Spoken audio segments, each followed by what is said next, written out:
के सामने प्रेजेंट कर दी, बता दी। किसके प्रभाव से इसने क्या किया? तपस्या के प्रभाव से मदनावती स्त्रीलिंग छेद कर 16वें स्वर को। देखो महाराज का उपदेश सुना तो उसे तत्काल संसार भोगों से क्या आ गया है? वृत्ति आ गई उसे। उसने कहा कि धर्म के प्रभाव से हमें क्या मिला है? सुगंधित शरीर मिला है, इतनी सुंदरता मिली है। जब ये मिल सकता है धर्म के प्रभाव से, तो हमें धर्म के प्रभाव से मोक्ष भी मिल सकता है, मुझे इसी पर्याय से भी मुक्ति मिल सकती है। तो उसने महाराज का उपदेश सुनकर दोनों को संसार भोग विलासों से क्या हो गया? वैराग्य हो गया। और कहाँ चले गए? लौट के घर में नहीं आए कि चलो घर चलते हैं। क्या हो गया? वहीं पर श्री गुरु चरणों में धैर्य मुद्रा पंच महाव्रत धारे। तत्काल ही क्या कर दिया? लौट कर नहीं गए कि चलो बता तुम्हारे घर वालों हम का कर रहे, का नहीं करेंगे जाके। अब वहीं के वहीं महाराज से क्या ले ली? दीक्षा ले ली। और दीक्षा लेकर के ऐसा कठोर साधना की। अब एक दूसरे को भूल गए हो अपने अपने व्रतों में। ऐसा नहीं कि साथ ही साथ में रह रहे हो, या दीक्षा ले ली सब तो तुम्हारे संगे दें, ऐसे नहीं थे हो। क्या उनने दीक्षा ली? पत्नी ने तो हरिकाओं के सत्संगों में चली गई और ये महाराजों के लिए। अब फिर अपने अपने देश में और कठोर साधना तक तपने लगे। और ऐसी कठोर साधना की कि उसने अपनी स्त्री पर्याय को छेड़कर 16वें स्वर्ग में, 16वें स्वर्ग में जिसमें भगवान महावीर गए थे। कौन गए थे?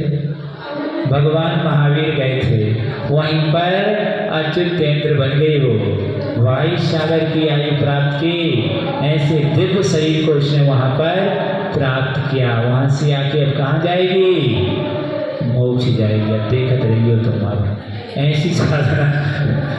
तो इसी पर्याय में रहकर कह रहे हैं, इस प्रकार से उसने साधना की। और वहाँ से ला करके फिर क्या हुआ?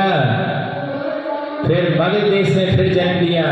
और मकर केतु राजा के यहाँ देवी पटरानी के कनक केतु नाम का सुंदर गुणवान पुत्र उत्पन्न हुआ। और वहाँ से क्या हुआ? पिता की दीक्षा ले जाने पर, पिता ने दीक्षा ले ली इसके, पिता की दीक्षा ले जाने पर कितने काल राज करके और स्वयं मकरध्वज पुत्र को राज देकर स्वयं दीक्षा लेकर तपस्या चढ़ करके विदेश देश में विहार करते हुए जीवों के धर्म मार्ग को लगाने का उपदेश देते हुए, और मुनिनाथ को केवल ज्ञान हुआ। और वहाँ से केवल ज्ञान करके अष्टकर्मों का क्षय कर निर्माण को प्राप्त हो गई। कौन थी वो? दुर्गंधा। दुर्गंधा से सुगंधा, और सुगंधा से क्या हो गई? मोक्ष को प्राप्त हो गया पुरुष बन के। तो इस तरह ऐसी महान साधना हमें करनी चाहिए। क्रम से ऐसे व्रतों का पालन कर हम क्या करें? मोक्ष को प्राप्त करें। इति यह इस प्रकार यह कथा हमारे सामने रखी। हम भी प्रयास करें ऐसे उपवास करते करते हमें भी केवल ज्ञान की प्राप्ति हो जाए। ऐसा प्रयास उनको भी हो जाए जिनके साथ रह रहे हैं। दोनों का पिंड क्या हो जाए? तुम भी सुखी और हम भी सुखी।